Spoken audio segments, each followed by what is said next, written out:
الحمد لله نحمده ونستعينه ونستغفره ونؤمن به ونتوكل عليه ونعوذ بالله من شرور أنفسنا ومن سيئات أعمالنا من يهده الله فلا مضل له ومن يضلل فلا هادي له أشهد أن لا إله إلا الله وحده لا شريك له وأشهد أن سيدنا ونبينا ومولانا محمدا عبده ورسوله صلى الله وسلم وبارك على نبينا محمد وعلى آله وصحبه وسلم تسليما كثيرا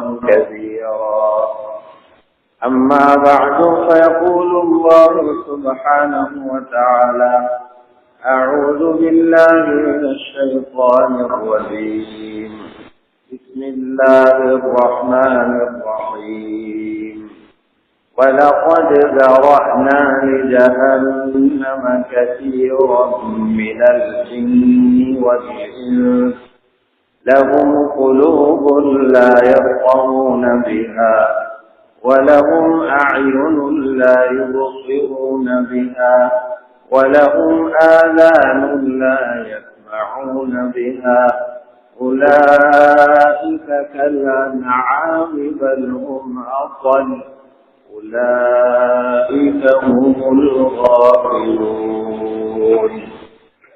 صدق الله العظيم. وقال رسول الله صلى الله عليه وسلم لا تكثروا الضحك فإن كثرة الضحك تميت القلب أو كما قال عليه الصلاة والسلام رواه الترمذي في سننه أو كما قال عليه الصلاة والسلام. எல்லா புகழும் புகழ்ச்சியும் அகிலத்தை படைத்து பரிபாலிக்கும் ஏகவல்லோன் அல்லாஹ் ஜல்ல ஜலாலுஹு சொந்தமாகும். ஸலவாத்தும் ஸலாமும் எமது உயிரை விட மேலான சய்யிதுனா முஹம்மது ஸல்லல்லாஹு அலைஹி வஸல்லம் அன்னவர்கள் மீதும் அவர்களது குடும்பத்தார்கள், பரிசுத்த மனைவிமார்கள், சஹாபாக்கள், தாபிஊன்கள், தபூ தாபிஈன்கள் மற்றும் முஃமினான ஆண்கள் பெண்கள் அனைவர்கள் மீதும் என்றென்றும் உண்டாவதாக. கண்ணியத்துக்குரிய அல்லாஹ்வுடைய நல்லடியார்களே, அல்லாஹ் சுப்ஹானஹு வ தஆலாவினால் ஏவப்பட்ட ஏவல்களை எடுத்து நடக்குமாறும் அவனால் தடை செய்யப்பட்ட விலக்கப்பட்ட எல்லா விதமான பாவங்களில் இருந்தும் தவிர்த்து விலகி நடந்து கொள்ளுமாறும் தக்வாவை கொண்டு வசியத்தை செய்து அல்லாஹ்வுடைய நல்லடியார்களே, நாங்கள் எல்லோரும் உறுதியாக அறிந்திருக்கக்கூடிய நம்பியிருக்கக்கூடிய ஒரு விஷயம் இருக்கிறது. மற்றவைகளை எங்களுக்கு தெரியாமல் இருந்தாலும் மற்றவைகளை பற்றிய அறிவு சிலருக்கு இருக்கும், சிலருக்கு இருக்காது. ஆனால் இந்த அறிவு வெறும் தகவலாக மட்டுமல்ல, உறுதியான நம்பிக்கையாக, நம்பிக்கைக்கு மேல் ஒரு படி போய் யகீனாக உறுதியாக நாங்கள் எல்லாம் நம்பி இருக்கக்கூடிய ஒரு விஷயம்தான் எங்கள் எல்லோருக்கும் மரணம் வரும் என்பது. இதுல ரெண்டு பேரும் சண்டை பிடிச்சுக் கொள்ளவே மாட்டாங்க. ஒருத்தர் மரணம் வரும் என்று சொல்ல, இன்னொருத்தர் சில நேரம் வரும் என்று சொல்ல, இன்னொருத்தர் வராது என்ற கருத்து வேற்றுமையே இல்லை. எல்லாரும் ஒற்றுமையாக ஏற்றுக்கொள்றாங்க, மரணம் என்பது கட்டாயம் வந்துதான் ஆகும். எல்லாரும் இந்த ஆயத்தை ஓதத்தான் செய்யறாங்க. குல்லு நஃப்ஸின் ஸாயிகத்துல் மௌத், ஒவ்வொரு ஆத்மாவும் யாருடைய உடல்ல உயிர் ஓடிக்கொண்டிருக்கிறதோ அவங்க மரணத்தை சுவைக்க வேண்டும், மரணத்துக்கு அவன் முகம் கொடுக்க வேண்டும் என்ற ஆயத்தை நாங்கள் எல்லாரும் ஓதுறோம். நாங்க எல்லோரும் போல மையத்துகளை அடக்கம் செய்யறதுக்காக கபிரிஸ்தானங்களுக்கு போய் வந்து கொண்டிருக்கிறோம். இதெல்லாம் நாளாந்தம் நடந்து கொண்டிருக்கிறது. மையத்தை தூக்கி கொண்டு போகும்போதே அடுத்தது என்னத்தான் தூக்கிட்டு போவாங்களோன்னு ஒரு எண்ணத்தோடு போறோம். தோண்டப்பட்டிருக்கிற கபரை பார்க்கும் போது அடுத்த இடத்தில் தோண்டப்படுகிற கபரு என்னுடைய கபராக இருக்குமோன்னு கூட நினைக்கிறோம். ஆனா இப்படியெல்லாம் ஒரு பயத்தோட அச்சத்தோட போற நாங்க கபருஸ்தானத்திலிருந்து திரும்பி வாரதுக்குள்ளாக அந்த குறுகிய நேரத்தில் எவ்வளவு மாறுறோம்டா, உறுதியாக யகீனாக நம்பி இருக்கக்கூடிய அந்த மரணம் அப்படி மறந்தே போய் சிரித்து கொண்டு வருகிறோம். திரும்பவும் வந்து துனியாவில நீண்ட காலம் வாழ போன்றத போல அப்படியே துனியாவுக்குள்ள மூழ்கி விடுகிறோம். எங்களுக்கு மரணமே இல்லாதது போல் தொடர்ந்தும் நாங்கள் பாவங்களை செய்ய ஆரம்பிக்கிறோம். அல்லாஹ்வுடைய நல்லடியார்களே, இது என்ன நடக்குது? போகும்போது அச்சத்தோடு போறார். எனக்கும் இந்த மௌத்து இருக்கிறேன்னு கபரிஸ்தானத்துக்கு போறார். வந்த பிறகு அதிலிருந்து நேர் மாற்றமாக அவர் வாழ்ந்து கொண்டிருக்கிறார் என்றார். இந்த நோய்க்கு பெயர்தான் கஃப்லத் என்பது. அரபியில இதுக்கு கஃப்லத் என்று சொல்வாங்க. மனிதன் மறதியில வாழ்ந்து கொண்டிருக்கிறார். கஃப்லத் என்பது ஒரு சாதாரண விஷயம் அல்ல. கஃப்லத் மறதி என்பது, இந்த மறதி என்பது சாதாரண விஷயம் அல்ல. நீங்கள் பாடத்தை மறக்கலாம், செய்ய வேண்டிய வேலையுண்டு மறக்கலாம். மரணத்தை மறக்கிறது என்பது அது ஒரு சாதாரண விஷயம் கிடையாது. அல்லாஹ் அதனை ரொம்பவும் பயங்கரமாக எச்சரிக்கிறார். அல்லாஹ்வுடைய நல்லடியார்களே, ரப்புல் இஸ்ஸத் அல்லாஹ் ஜல்ல ஜலாலுஹு யாரு இப்படி மரணம் வரும் என்று உறுதியாக தெரிந்து கொண்டோம், அந்த காட்சிகளை கண்ணால பார்த்து கொண்டோம், அந்த நிகழ்வுகளில் பங்கேற்றுக் கொண்டோம். பாருங்க, ஊர்கள் எடுத்துக்கொண்டா சில தெருவுகளில் இருப்பவர்கள், ஊருக்குள்ள இருக்கிற சின்ன ரோட், அதில் இருப்பவர்கள் இதுவரை கொழும்புக்கு போகாமல் இருக்கலாம், இதுவரை போலீஸுக்கு போகாமல் இருக்கலாம், இதுவரை வைத்தியசாலைக்கு போகாமல் இருக்கலாம். ஆனால் அந்த தெருவில் இருக்கிறவர்கள் கபருக்கு போகாமல் இருக்க முடியாது. எல்லாரும் கபருக்கு போறாங்க. அப்ப இதையெல்லாம் தெரிஞ்சதற்கு பிறகும் தெரியாதவன் போன்று ஒரு மனிதன் மறந்து வாழ்கிறான்டா, அல்லாஹ் ரப்பல் இஸ்ஸத் சொல்றார், இந்த மறதியாளர்களை நாங்க யாருக்கு ஒப்பிடுறோம் தெரியுமா? ஆடு மாடுகளை விட மோசமான கீழ்த்தரமான ஒரு சமூகமாக, ஒரு கூட்டமாக இவங்க மாறி இருக்கிறாங்க. கஃப்லத்துல உள்ளவர்கள் நிலைமை அதுதான். குர்ஆன் இவர்களை பற்றி சொல்லு. அந்த கஃப்லத்துல மறதியில வாழ்றவர்களுடைய அடையாளம் என்னவென்று சொல்லுது, அவர்களை ரொம்ப எப்படி பார்க்கிறான் என்று சொல்லுது. அல்லாஹ் குர்ஆன்ல எவ்வளவு பயங்கரமா சொல்றான்னு பாருங்க. வலகத் ஸரஅனா லிஜஹன்னம் கஸீரன் மினல் ஜின்னி வல் இன்ஸ், மனிதர்களையும் ஜின்களையும் அதிகமான பேரை நாங்க படைச்சிருக்கிறோம். மனிதர்களையும் படைச்சிருக்கிறோம், ஜின்களையும் படைச்சிருக்கிறோம். கொஞ்சம் பேர்கள் இல்ல, கஸீரன் அதிகமான பேர்களை படைச்சிருக்கிறோம். எதுக்கு தெரியுமா? நரகத்துக்கு படைச்சிருக்கிறோம். அல்லாஹ் எல்லாரையும் பாதுகாக்கும். முஃமின் பயப்படுவாரே, அந்த கஸீரனுக்குள்ள நானும் இருக்கிறேனோ தெரியாது. அல்லாஹ் தீர்மானம் எடுக்கும் போது யாருக்கும் தட்டி கேட்கிற அதிகாரம் அங்க இல்லை. அல்லாஹ்வை யார போட்டும் அங்க பிடிக்கிறது இயலாது. அல்லாஹ் முடிவெடுத்தா எங்களுக்கு சார்பாக வாதிடங்க யாருமே இல்லை. அப்படி நரகத்துக்கு படைக்கப்பட்டவர்கள் அடையாளம் இருக்குது குர்ஆன்ல, அடையாளம் இருக்குது குர்ஆன்ல. ஒருவர் சொல்றாரு, உங்களுக்கு இந்த நோய் இருந்தா அதுக்கு இன்னும் அடையாளங்கள் வரும் என்ன. அந்த அடையாளம் வந்தோன்னு எவ்வளவு பயப்படுவோம், அந்த அடையாளங்களை கண்டவுடனே எவ்வளவு பயப்படுவோம். அந்த பயங்கரமான நோய் எனக்கு வந்திருக்கிறதோ தெரியா.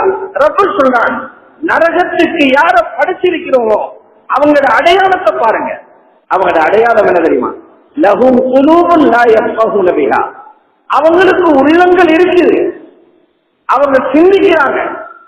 எதை சிந்திச்சா ஆகிரம் ஞாபகம் வருமோ அதை சிந்திக்கிறாங்க. எதை சிந்திச்சா கபருக்கு பிறகுள்ள வாழ்க்கைக்கு தயாராக வேண்டும் என்ற உணர்வு வருமோ அதை சிந்திக்கிறாங்க. இல்ல, அந்த சிந்தனையை வேறு எங்கேயோ சுழற்றி என்னமோ செஞ்சுக்கிட்டு இருக்கிறாங்க. லஹும் குலூபுன் லா யஃபஹூன பிஹா. இரண்டாவது ரப்பல் சொல்றாங்க, வலஹும் அஅயுனுன் லா யுபஸிரூன பிஹா, கண்கள் இருக்குது, பார்த்து கொண்டும் இருக்கிறாங்க. முழிச்சிருக்கிற நேரம் அந்த கண்ணை சுழற்றி பார்த்து கொண்டிருக்கிறாங்க. எதை பார்த்தா அல்லாஹ்வுடைய சிந்தனை வருமோ அதை பார்க்கிறாங்க. இல்ல, அல்லாஹ்வை மறக்கடிக்கிற விஷயங்களை பார்க்கிறாங்க, கபரை மறக்கிற விஷயங்களை பார்க்கிறாங்க, துனியாவில சொகுசை ஆசா பாசத்தை உண்டாக்குற விஷயங்களை பார்க்கிறாங்க. மூன்றாவது அடையாளம் சொல்றான், வலஹும் ஆதானுன் லா யஸ்மஊன பிஹா, வலஹும் ஆதானுன் லா யஸ்மஊன பிஹா, காதுகள் இருக்குது, செவிகள் இருக்குது, கேட்கவும் செய்வாங்க. அல்லாஹ்வுடைய சிந்தனை உண்டாகிற விஷயங்களை கேட்கிறாங்க இல்ல, இன்பம் வரக்கூடிய வீணான விஷயங்களை கேட்டுக்கொண்டிருக்கிறாங்க. இந்த மூன்று அடையாளங்களுக்குள்ள நான் இருக்கிறேனா இல்லையா, இதுதான் கேள்வி. இந்த மூன்று விஷயங்களையும் நான் இருக்கிறேனா இல்லையா, அல்லாஹ் சொல்லுகிற இந்த மூன்று அடையாளத்திலையும் நானும் ஒருவனா இல்லையா? நான் ஒருவனாக இருக்கிறேன் என்றால் எனக்கு ரப்பு சொல்லுகிற பேர் என்ன தெரியுமா?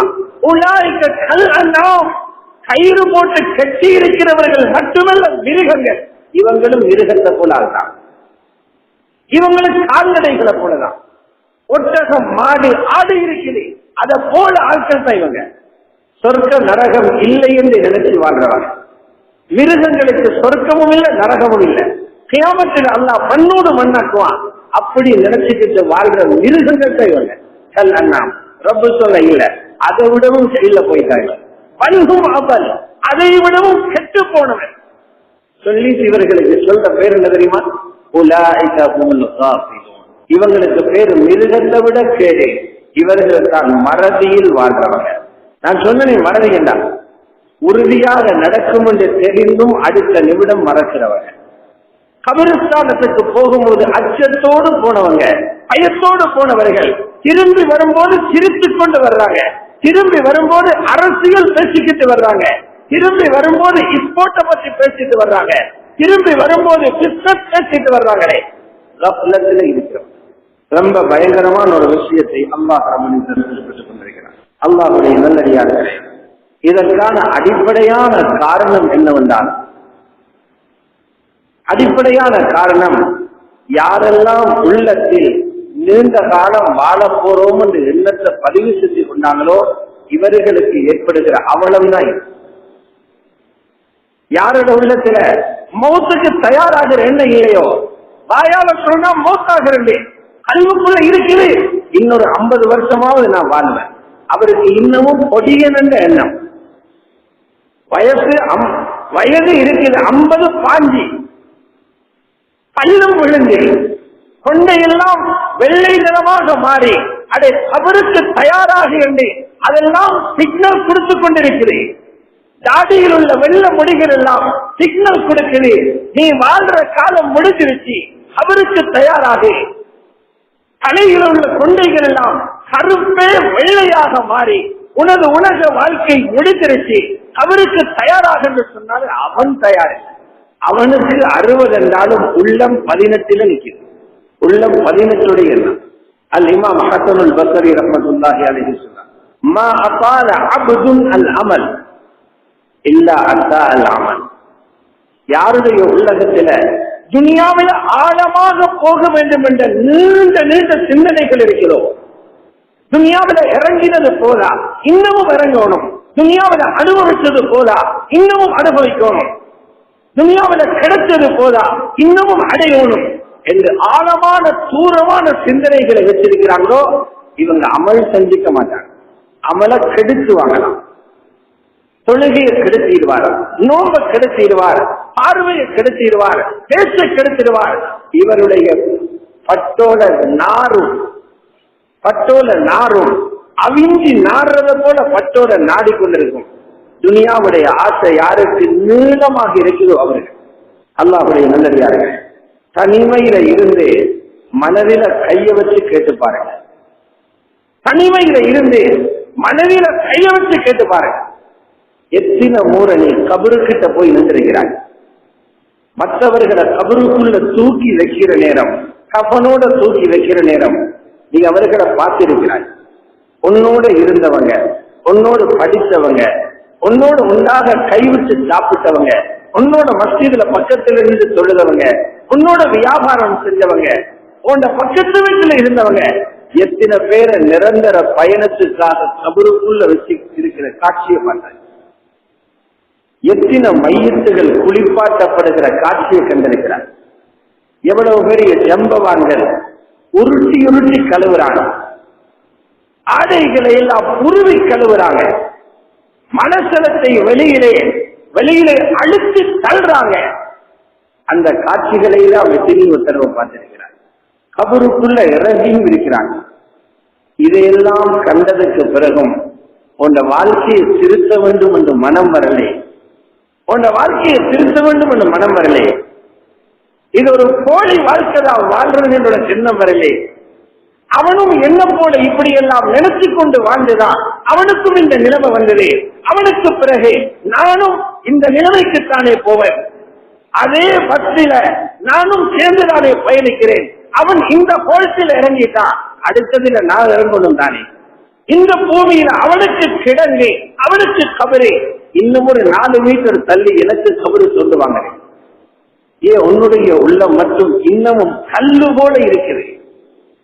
ஏன் உன்னுடைய உள்ளம் மட்டும் இன்னமும் உண்மையான மௌத்தில்லாத அழிவில்லாத வாழ்க்கையில் தோல்வி அடையாம வெற்றி அடைவதற்கு ஏன் தயாராக வேண்டும் என்று தௌபா செய்ய வேண்டும் என்று ஏன் என்னுடைய உள்ளத்தில் வரல? அல்லாஹ்வுடைய நல்லடியார்களே, இதுக்கெல்லாம் காரணம் தான் என்ற அந்த மறதி என்ற நோய் எங்களுக்கு உண்டானதான். அல்லாஹ்வுடைய நல்லடியார்களே, உலமாக்கள் இதனை பற்றி ரொம்ப ஆராய்ச்சி செஞ்சிருக்கிறாங்க. ஏனென்றால் உலகத்தில கட்டாயம் ஆராய்ச்சி செய்யப்பட வேண்டியது இதுதான். மற்றவைகள் உலகத்தில் பயனளிக்கும், பயனளிக்காமல் இருக்கும்.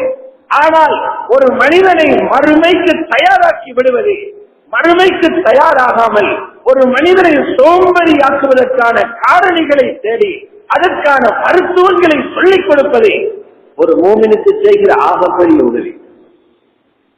உலமாக்கள் எழுதியிருக்கிறாங்க, நீங்க உங்களோட உள்ளம் இன்னமும் மாற இல்லையா? இன்னமுமே உங்களுக்கு உலகத்தில் வாழ்ற ஆசையா? இன்னமும் உங்களுக்கு ஒரு சிறுவனுடைய எண்ணமா? இன்னமும் ஒரு வாலிபனுடைய எண்ணமா? கபருக்கு போறதுக்கு இன்னமுமே உங்களுடைய உள்ளம் தயாராக இல்லையா? அதுக்கு சொல்றாங்க 4 வகையான காரணங்கள் தான் கஃப்லத் என்ற இந்த பயங்கரமான நோய் வர்றதுக்கு இருக்கு. இந்த நோய் யாரிடத்தில் இருக்கிறதோ படிப்படியாக படிப்படியாக உள்ளத்தை கொண்டிடும். அவங்களோட கல்வி மௌத்தா போய்டும், உள்ளம் மரணிச்சிடும்.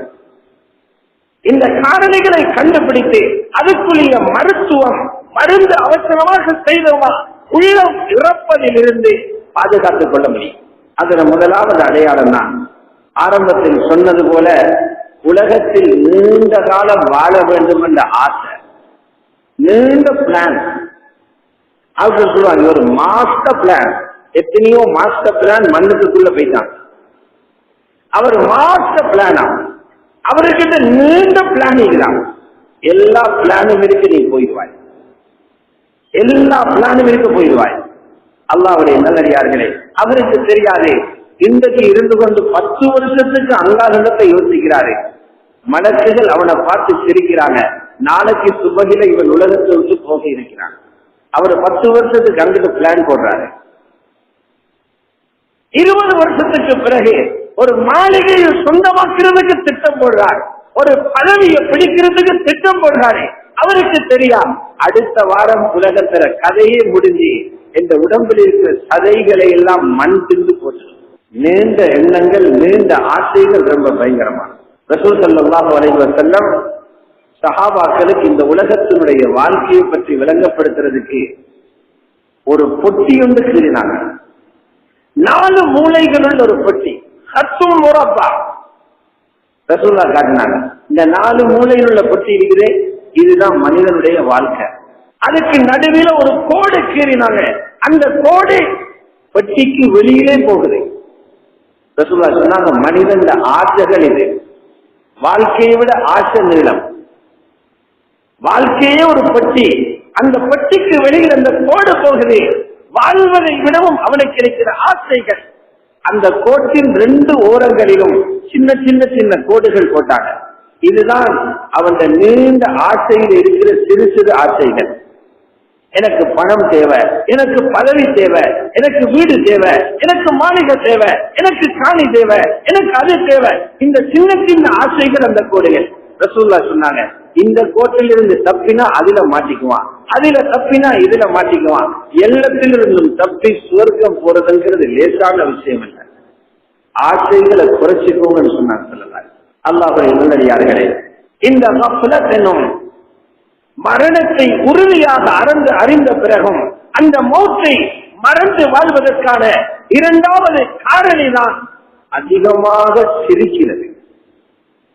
அதிகமாக சிரிக்கிறது இது நல்ல ஒரு விஷயம் அல்ல. கசரத்துல் லிஹக், மனிதன் சிரிக்கிறதுக்கு ஒரு அளவு இருக்கு. ரசூல் ஸல்லல்லாஹு அலைஹி வஸல்லம் சிரிச்சாங்கடா வாயை திறந்து சிரிக்க மாட்டாங்க, வாயை பொத்தி அடக்கி புல்முருள் போப்பாங்க. வெடிச்சிருப்பு ரசூல்லாட இல்ல, அல்லாஹ் ரசூல்ட வெடிச்சிருப்பு இல்ல. யாரு அதிகமாக சிரிக்கிறாங்களோ இவங்க ரொம்ப ஆபத்தில் இருக்கிறாங்க. பொழுதுபோக்கான இடங்கள் ஓரிரு தினம போறது வேற, எந்த நேரமும் பார்த்தா பொழுதுபோக்கு, வீண் வேலைகள், வீண் காட்சிகள், வீணாக சாதனங்களில் அவருடைய நேரங்களை செலவழித்துட்டு இருக்கிறார். இதுவும் மனிதனுக்கு கஃப்லத் வருவதற்கு முக்கியமான காரணம். திருமிதி ஷரீஃபில் இடம்பெறக்கூடிய ஹதீஸ், ரசூல் ஸல்லல்லாஹு அலைஹி வஸல்லம் சொன்னார், லா துக்ஸிரு திஹ்க், அதிகமா சிரிக்காதீங்க, அளவோடு சிரிங்க, அதிகமாக சிரிக்காதீங்க. சிரிப்பால என்ன ஆகும்னு சொன்னாங்க, அதிகமாக சிரிக்கிறது உள்ளத்தை கொண்டுடும், உள்ளம் செத்து போயிடும். அல்லாஹ்வுடைய நல்லடியார்களே, யாருடைய உள்ளம் இறந்து போகுமோ அவருடைய கல்வுக்கு மௌத்தர யோசனை வராது. சில பேருக்கு மௌத்த சொன்னாலே காரம், அவங்க மௌத்த பற்றி பேசுறத கேட்கவே தயாரில்லை. யாராவது பேசினா அந்த இடத்திலிருந்து மாறி போயிடுறாங்க. மௌத்த பற்றி நினைக்கிறது ஒரு முசீபத்தை நினைக்கிறாங்க, வாழ்க்கைக்கு தடையை நினைக்கிறாங்க. அப்படி நினைக்கிறாங்க. அப்படி எண்ணம் வருகிறதுன்னா நினைங்க, உங்களோட உள்ளம் திறந்து பேசுறீங்க. யாருடைய உள்ளம் இறக்குதோ, அதிகமாக சிரிக்கிறதுனால, அதிகமாக வீண் வேலைகள் செய்யறதுனால யாருடைய உள்ளம் இறக்குதோ, மௌத்த பத்தி யோசிக்கிறதுக்கு அவங்களோட உள்ளத்தில் இடம் இல்லை. இவங்க தான் அவங்களோட நேரங்களை எந்த நேரமும் போன்ல கழிச்சு கொண்டிருப்பாங்க, எந்த நேரமும் டிவியில கழிச்சு கொண்டிருப்பாங்க, எந்த நேரம் படம் பார்க்கறதுல கழிச்சு கொண்டிருப்பாங்க, எந்த நேரம் பேப்பர் பார்க்கறதுல கழிச்சு கொண்டிருப்பாங்க, எந்த நேரமும் சந்தியில இருந்து நண்பர்களோட அரசு அடிச்சு கொண்டிருப்பாங்க. உள்ளம் இறந்ததற்கான அடையாளங்கள் இது ஒன்று. மூன்றாவது அடையாளம் தான் உலமாக்கள் எழுதியிருக்கிறாங்க, துனியாவை அளவுக்கு அதிகமாக நேசிக்கிறது. துனியா, துனியாவை உடலுக்கு பாதிக்கணுமே தவிர துனியா கல்வுக்குள்ள வந்து குந்திடக்கூடாது. உலகத்தை மனிதன் உடலுக்கு பாதிக்கணும்.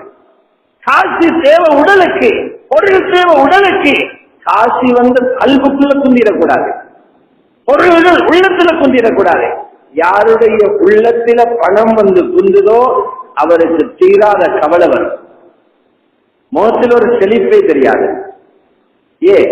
அவருடைய மனம் சொல்லுது உனக்கு உலகத்தில் ஒன்றும் இல்லை, கவலைப்பட்டுட்டே இருப்பாரு, கவலைப்பட்டுட்டே இருப்பாரு. அவரை பார்த்தாலே மக்கள் சொல்லுவாங்க, ஏன் ஒரு வகையா உடஞ்சி பேசிருக்கிறீங்க? துனியாவுடைய ஒவ்வொரு கல்வியில அப்படியே மூடிடுச்சு. உலமாக்கள் எழுதுறாங்க, துனியாவுடைய முஹப்பத் இருக்கிறே, இது யாருடைய உள்ளத்துல நிறையுதோ அவங்களுக்கு மௌத்த பத்தி சிந்திக்கிறதுக்கு அந்த உள்ளத்துல இடம் இருக்காங்க. ராவுக்கு தூங்குற நேரமும் தொழிலை பத்தி யோசனை, காலையில எழுப்பின உடனே பணம் தேடுறது எப்படி என்று யோசனை, வெளியில போனாலும் பணத்தை பத்தி யோசனை, இன்பத்தை பத்தி யோசனை, துனியாவுடைய பெரிய பெரிய இடங்களை அடைகிறது எப்படி, அவனை போல நான் மாறுறது எப்படி, அவனை போல வீடு கட்டுறது எப்படி, அவனை போல வாகனம் வாங்குறது எப்படி, அவனை போல இந்த பிசினஸ் மேம்படுத்துறது எப்படி, அவனை போல சொகுசாக வாழ்றது எப்படி, இதை பத்தி யோசிச்சு யோசிச்சு அவன கால போகும் துனியாவுடைய ஆசை. நான்காவது உலமாக்கள் எழுதுறாங்க, அப்படியாக மறந்து வாழக்கூடிய, மௌத்தையே மறந்து மறுமையை மறந்து வாழக்கூடிய வீணர்களோட சேர்ந்திருக்கிறதும் கஃலத்தை உண்டாக்குற ஒரு நோய். காஃபிலீன்களுடைய சுகபத்தில் இருக்கிறது. ரசூல் ஸல்லல்லாஹு அலைஹி வஸல்லம் சொன்னார், ஒரு மனிதனை நீங்க விளங்க வேண்டுமாக இருந்தால் இவர் எப்படிப்பட்டால் நீங்க அவரையே கிண்டுகிட்டு தெரிய தேவையில்லை. அவர் எந்த கூட்டாளியோட சேர்றாரோ அவரை பாருங்க, அவருடைய கொள்கை தான் இவர்கிட்ட இருக்கும். அல் மர்உ அலா தீனி கலீலிஹி, ஒரு மனிதன் அவருடைய நண்பனின் பாதையில தான் இருப்பார், அவருடைய போக்கில தான் இவர் இருப்பாரு. வீணனோடு சேர்ந்தா இவனும் வீணன் தான், பொய்யனோட சேர்ந்தா இவனும் பொய்யன் தான், மறுமையை மறந்தவனோட சேர்ந்தா இவனும் மறந்தவன் தான், அல்லாஹ்வை மறந்தவனோட சேர்றவன் இவனும் மறக்க போறான். நல்லவர்களோட சேர்ந்து ரப்பல் இஸ்ஸத் அல்லாஹ் மூமின்களுக்கு சொல்றான், உண்மையாளர்களோட சேருங்கன்றான். பொய்யர்களோட சேரவானா, மீன்மேல சேரவனோட சேரவானா, ஹராமாக உழைக்கிறவனோட சேரவானா. யா அய்யுஹல்லதீன ஆமனு தக்குல்லாஹ் வ கூனு மஅஸ் ஸாதிகீன். ஈமான் உள்ளவர்களே அல்லாஹ்வை பயந்துகோங்க, உண்மையாளர்களோட இருங்கன்றான். 4 சபபுகள், 4 காரணங்கள் ஒரு மனிதன் உலகத்தில மௌத்த தெரிந்தும் அந்த மௌத்துக்கு ஆயத்தமாக மறதியாக வாழ்ந்ததுக்கான காரணங்கள். அல்லாஹ்வுடைய நல்லடியார்கள், சரி ஒரு கேள்வி வைங்க. இப்படியே நாங்க மறந்து வாழ்ந்து எங்கட மௌத்துடைய நேரம் வந்து திடீரென்று மௌத்தா போயிட்டோம். பள்ளியில ஜனாஸா அறிவித்தல் சொல்றாங்க, இந்த ஹாஜியார் காலமாகிவிட்டார், எல்லா பள்ளியிலும் சட்டம். என்ன ஆகும்? மறதியோட இருந்து மௌத்துக்கு ரெடியாகாம மௌத்தானவர்கள் நிலைமை என்ன? நீங்க நினைக்கிறீங்களா அல்லாஹ் இவரோட கையில ஜன்னத்துல் ஃபிர்தௌஸ் சாவியை குடிச்சிருவாங்க? இப்படி எத்தனையோ பேர் கனவு கண்டு கொண்டிருக்கிறாங்க. மௌத்துக்கு தயாராகாம மௌத்தான சொர்க்கம் போயிடலாம்னு நினைச்சுட்டு இருக்கிறாங்க. அல்லாஹ் ஒரு ரசூலும் அப்படி எந்த வாக்குறுதியும் யாருக்கும் தரையில்லை. யாருக்கும் அப்படி வாக்குறுதி தரல. நீங்க எப்படியும் இருந்துட்டு போங்க. நல்லா வணங்குங்க. மௌத்துக்கு தயாராகாமல் யாரு மௌத்தாகிறார்களோ இவர்களுடைய பரிதாபம் எப்படி தெரியுமா? உலகத்தில வாழாம மௌத்தானவங்களை போல 60 வருஷம் வாழ்ந்துட்டு தான் மௌத்தாகிறார். ஆனா அவருடைய பரிதாபம் என்ன தெரியுமா? வாழாம மௌத்தானவரை போல. ஏன்? அவர் மௌத்தாகும் போது எத்தனையோ தொழுகை அவருக்கு கவா. அப்ப நீ வாழ்ந்திருக்கிறியா? அதை ஒண்ணு வாழ வச்சதே தொழுகிறதுக்கு. சரி, தப்பித்தவரை முன்பின் ஆயிச்சா அதை கலாவையாவது தொழுதுட்டு போங்க. நீ ஒன்றையுமே கலா செய்யாம அந்த பட்டி அப்படியே கழுத்தில சுமந்துட்டு கபருக்கு போயிருக்குன்னா நீ வாழலதான். ஒருத்தர் காலையில 4 மணிக்கு பஜாருக்கு போறாரு, ராவு 8 மணிக்கு வீட்டுக்கு வராரு. எல்லாரும் நினைக்கிறாங்க நல்ல ஒரு பிசினஸ் மேன், இவர் கொஞ்ச நாளையில டவுனையே வாங்கிடுவாரு. பார்த்தா வீட்டுக்கு செலவு கொடுக்கறதும் இல்லை, எந்த நாளுமே கடன். ஏன்னா இவர் பஜாருக்கு போய்த்தும் வியாபாரம் செய்யாதவரை போல. இது போலதான் மௌத்துக்கு தயாராக ஒருத்தர் மௌத்தானால் உலகத்தில் வாழ்ந்தும் வாழாதவரை போல பரிதாபம். கலாவோட மௌத்தாகிறார். எத்தனையோ நோன்பு கலா, எத்தனையோ லட்சம் ஜகாத்து கலா, ஹஜ்ஜு கலா, எத்தனையோ பேருக்கு உரிமைகள் கொடுக்க வேண்டும். அவன் காணி, இவன் வீடு, அவன் சொத்து எல்லாம் இவருடைய உருட்டு பெருத்த போட்டு உலகத்தில் சமாளித்து வச்சிருக்கிறாய். ஆனா நெருப்பாக ரப்பு பொட்டியில போட்டு வச்சிருக்கிறான். கபருக்குள்ளவா உன்னை பிடிக்குது. கொழும்பில பிடிச்ச லோயரோடவா கபருக்குள்ள பாப்போம்.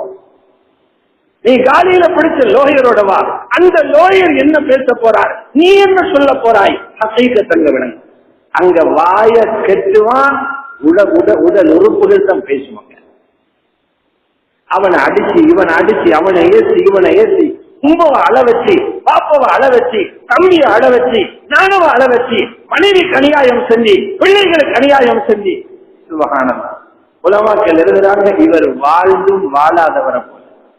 உனக்கு வாழ்க்கையை தந்தது இதெல்லாத்தையும் சரி பண்ணி கொண்டு வாழ்ந்து, நீ ஒன்றையுமே ரெடி பண்ணாம வாய புளிச்சு துணியாவை பார்த்துக்கிட்டு இருந்துட்டு அப்படியே செத்து விழுந்திருக்கிறாயே, நீ வாழவே இல்லை. பரிதாபம், நீ மிஸ்டேக். அல்லாஹ்வுடைய நல்லடியார்களே, இப்ப என்ன தெரியுமா ஆகும்? இவருக்கு ஒன்றுதான் சொல்ல வேண்டியிருக்கும். என்ன சொல்லி இருப்பார்? கால ரப்பிர்ஜிஊன். அப்பதான் விளங்கும், எனக்கு வாழ்க்கையை தந்தது எதுக்கோ, நான் ஓடினது வேறு எதுக்கோ. ரப்பைய திருப்பி அனுப்பு, திருப்பி அனுப்பு என்று சொல்றதை தவிர அவனுக்கு வேற என்ன இருக்கு? என்ன திருப்பம் துனியாவுக்கு அனுப்பி ரூஹப்போடு உடம்பில. இப்படி எங்கட கபரிஸ்தானத்தில் எத்தனை பேர் சொல்லிக் கொண்டிருக்கிறாங்களோ தெரியா. சத்தங்கள் வருகிறதில்லை, கபரில் உள்ள செய்திகள் வருகிறதில்லை, பாப்பட செய்தி பிள்ளைகளுக்கு வருகிறதில்லை, நான கபரில போடுற சத்தம் தம்பிமாருக்கு வருவதில்லை. உம்மா போடுகிற அலறல் பிள்ளைகளுக்கு கேட்கவில்ல. எல்லாம் எங்க ராகத்தா இருக்கிறாங்க, அவங்க நல்லா இருக்கிறாங்க நினைச்சுக்கிட்டு நீங்க நினைக்கிறீங்க.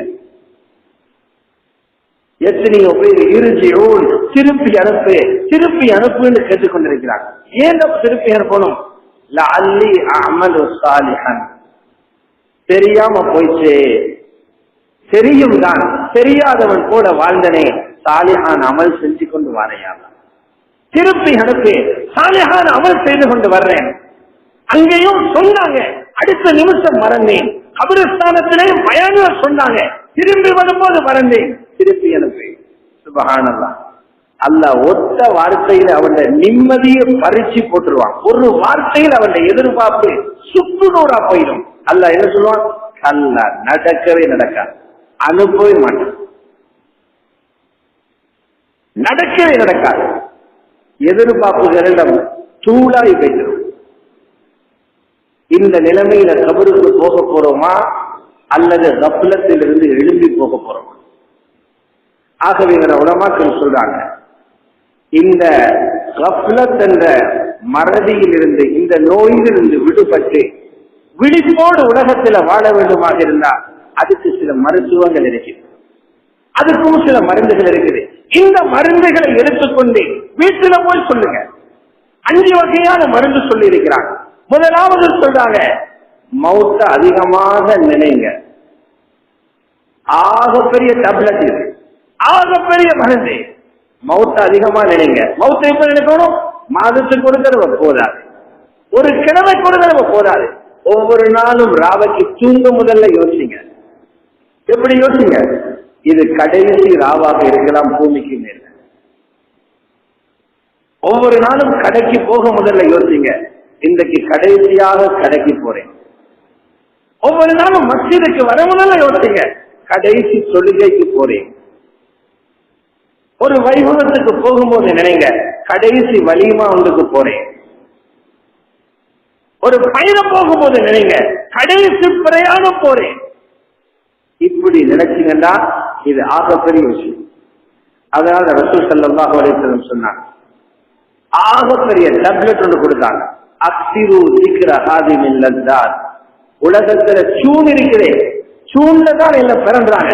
கோடிக்கணக்கு சூனுக்கு செலவழிக்கிறாங்க, கோடிக்கணக்கு ஜொலிக்கு செலவழிக்கிறாங்க. இந்த இன்பங்களை வேரோடு வெட்டி வீசுற சாமான் தான் மௌத்த நினைக்கிறது. அக்ஸிரு, அதிகமாக இன்பங்களை வெட்டி களையக்கூடிய மரணத்தை அதிகமாக நினைங்கள் சொன்னாங்க. உமர் இப்னு அப்துல் அசீஸ் ரஹ்மத்துல்லாஹி அலைஹி 5வது கலீஃபாவுக்கு பெயர் பெற்றவங்க. அநியாயமாக இயங்கிக் கொண்டிருந்த நாட்டை நீதியால் நிரப்பியவர்கள் ஹஜ்ரத் உமர் இப்னு அப்துல் அசீஸ். சுப்ஹானல்லாஹ். இவங்க என்ன தெரியுமா சொல்றாங்க? லவ் ஃபாரக ذிக்ருல் மௌத் கல்வி சாஅத்தன், மரணத்தோட சிந்தனை கொஞ்ச நேரம் இந்த உள்ளத்தில் இருந்து போனாலும் இந்த உள்ளம் கெட்டு போகுதப்பா. உமர் இப்னு அப்துல் அசீஸ் சொல்றாரு, 4 கலீஃபாக்களுக்கு பிறகு 5வது கலீஃபா போற்றப்பட்டவர் சொன்னார், எனக்கு கொஞ்சம் மௌத்து மறந்தாலும் உள்ளம் கெட்டு போயிடும். நாங்க என்ன சொன்னோம்? முதலாவது மருந்து. 2வது மருந்து சொன்னாங்க, அதிகமாக கபறுகளை ஜியாரத் செய்யுங்க. கபரு ஜியாரத் செய்யறதுக்கு, கபரு ஜியாரத் செய்யறது நீங்க போயிட்டு அவங்களோட கபரை வெளிச்ச போடுறதுக்கு மட்டுமல்ல, நீங்க போய் சலாமு சொல்றதால, நீங்க போய் அவங்களுக்கு துஆ செய்யறதால அவங்களோட பாவங்கள் மன்னிக்கப்படும். அதை விட பெரிய பிரயோஜனம் என்ன தெரியுமா? உங்களோட ஆற்றல்கள் எல்லாம் குறையும். ரசூல் ஸல்லல்லாஹு அலைஹி வஸல்லம் சொன்னாங்க, சஹீஹ் முஸ்லிமுடைய ரிவாயத், குன்து நஹைதுகும் அன் ஜியாரத்துல் குபூர், கொஞ்ச நாளாக கபறுகளை தரிசிக்கதை தடை செய்திருந்தேன், கபரிஸ்தானத்துக்கு போகாதீங்க என்று நான் கொஞ்ச நாள் தடை செஞ்சிருந்தேன். இப்ப அந்த தடையை நீக்குகிறேன்.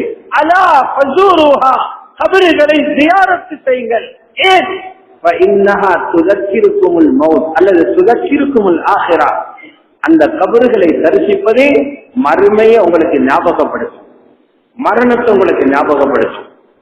2வது மருத்துவம் சொன்னார், உங்களோட கபருக்கு முன்னால வைத்து நிக்கிற நேரம், ஸ்கூல்ல பக்கத்துல உட்கார்ந்து படிச்ச கூட்டாளியில கபருக்கு முன்னால நிக்கிற நேரம், மனைவியில கபருக்கு முன்னால நிக்கிற நேரம், எப்படி இருந்தோம், விட்டுட்டு போயிட்டாலே, எப்படி இருந்தோம், பிரிஞ்சு போயிட்டாங்களே, இருந்த இன்பங்கள் எல்லாம் கலைஞ்சு. உலமாக்கள் எழுதுறாங்க. மூணாவது மருந்து நகையுமா, மரணத்தை பற்றி வரக்கூடிய குர்ஆனுடைய ஆயத்துகளை கருத்து விளங்கி சிந்தனையோடு ஓதி பாருங்க. குர்ஆனுடைய ஆயத்துகள் மரணத்தை பற்றி ரப்பு என்ன சொல்றான்? வஜாஅத் சக்ரத்துல் மௌத் பில் ஹக். மௌத்துக்கு முன்னால வர சக்கராத் ஒரு போதை இருக்குது, அது உண்மையிலே வந்துருச்சு. எனக்கும் சக்கராத்து வருமே, நடுக்கம். சூரா வாக்கியாவில் எடுத்து வருங்க. பலவுலா இதா பலகத்தில் ஹுல்கூம். முழு வாக்கியாவை முதலாட்டி இந்த ஆயத்தை எடுத்து வருங்க. பெரு விரல்ல இருந்து உயிரை இழுத்து இழுத்து இழுத்து வந்து மலக்குள் மௌத் தொண்ட குழியில கொண்டு வந்து அமுக்கி விடுவாரு. தொண்ட குழியில வந்து ரூஹ் அமுங்கும் போது தௌபாவுடைய வாசல் மூடப்பட்டு விடும். தொண்ட குழியை அந்த ரூஹ் எத்திக்கொண்டால் என்ற நிலைமை என்ன? சிந்தனையோடு ஓதுங்க. இந்த ஆயத்தையும் ஓதுங்க. ஒன்றையும் ரெடி பண்ணாம போனா திருப்பி அனுப்ப வேண்டிய ரிவர்ஸ் கேப்பன் அல்லாஹ் சொல்லிடுவான், கல்லா நடக்காது என்று தோத்து வைத்திருவேன்னு நினைங்க. இந்த 3 ஆயத்தையும் திருப்பி திருப்பி ஓதலாம். 4வது மருந்து சொல்றாங்க, நல்லவர்களோட சேருங்க. நல்லவர்களோட சேருங்க. நல்லவர்கள் உங்களுக்கு நல்லதை நினைவூட்டுவார்கள். நல்ல கூட்டாளி, நல்ல ஆளி, நல்ல நண்பர். தொழுக விடுபட்டா தொழுடான்னு சொல்வான், திக்ர் விடுபட்டா ஓதுடா என்பான், குர்ஆன் விடுபட்டா பொய் சொன்னா பொய் சொல்லாத என்பான், அநியாயம் செஞ்சா தௌபா செய்தாண்டா உன்னை அவன் பாதுகாத்துக்கிட்டே இருப்பான். நல்லவர்களோட போய் சேருங்க. 5வது சொல்றாங்க, எந்த ஒரு பாவத்தை செய்தாலும் ஆறி அமர்ந்து தௌபா செய்ய வேண்டாம், அவசரமாக தௌபா செய்யுங்க. பாதிரு பில் ஆமால். அமல்களை ஆறி அமர்ந்து செய்வதில்லை. சாலிஹான அமல்கள் பித்னா வருவதற்கு முன்னால் அவசரமா செய்யுங்கன்னு சொன்னாங்க ரசூல் ஸல்லல்லாஹு அலைஹி வஸல்லம். அல்லாஹ்வுடைய நல்லடியார்களே, இது 5ம் இந்த 5ம் கஃப்லத் என்ற நோயை நீக்கி மரணத்துக்கு தயாராகி அல்லாஹ்விடத்தில் சந்தோஷமான ஒரு மாப்பிள்ளையை கொண்டு போவதற்கான வழிகளை உலமாக்கள் சொல்லி தந்திருக்கிறார். இறுதியாக நினைச்சுக்கோங்க, கஃப்லத் என்ற மறதியில் இருக்கிறவங்க எல்லாம் உலமாக்கள் சொல்றாங்க தூக்கத்தில் இருக்கிறாங்க. கஃப்லத் என்பது ஒரு தூக்கத்தை போல, அவங்க தூக்கத்தில் இருக்கிறாங்க. நீங்களாக தஹஜ்ஜுதுக்கு எழும்புறது போல நீங்களே அந்த தூக்கத்தில் இருந்து எழும்பவில்லை என்று சொன்னா உங்களை பெரம்போட வருவார் ஒருத்தர் எழுப்புறதுக்கு. எழுப்ப வருகிறவர் தான் மவுத். கஃப்லத்தில் இருக்கிறவர்கள் தூங்குகிறார்கள்.